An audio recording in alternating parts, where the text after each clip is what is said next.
Let's make this beautiful pot pie dinner together. I've included the price breakdown at the end of this video. We're gonna warm a big pot and add some oil to the bottom. We're gonna cook up some potatoes, onions, and celery. We're just gonna let these cook in that pot until they get soft. While my vegetables are warming through, I'm gonna add some spices. I got salt, pepper, garlic powder, and some Italian seasoning. Got a store-made rotisserie chicken, and I'm just breaking down all the meat off of it, and that's what's gonna go inside of our pot pie. My potatoes are about halfway cooked, so now I'm gonna add in a bag of my frozen veggies. I'm just gonna give this all a good mix, and then I'm gonna let it keep cooking for about another 5 minutes. Now that my veggies are all soft, I'm gonna put in equal parts of butter and flour. If you don't have butter, you can use oil here. If you don't do flour, or if you don't have it on hand, you could use cornstarch or arrowroot powder, whatever you have. But I'm gonna do equal parts here. For my big pan, I'm doing 3 tablespoons of each. And I'm gonna get that melted in there, making like a roux out of the juices and the oil that's already on the bottom and that butter that I just put in there.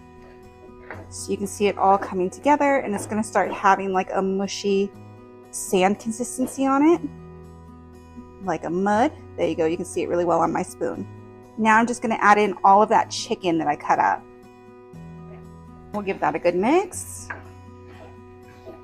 And then once everything is mixed together, you're gonna add just a little bit of liquid to help it bind together. So for me, I'm gonna do some broth, but you could use water here too. That'll work just fine. So I ended up using half a cup. You just want there to be a little moisture on the bottom. I'll show you what I mean. You don't want it to be too wet because everything's gonna release a little bit of juice too, and you still want it to hold together. So here you can see there's just a little bit of like a gravy forming on the bottom. That is all we want. We don't want everything super wet or soupy. I have added our mixture to my prepared casserole dish. Now I'm gonna roll out our puff pastry and get it ready to go on top while the oven warms up.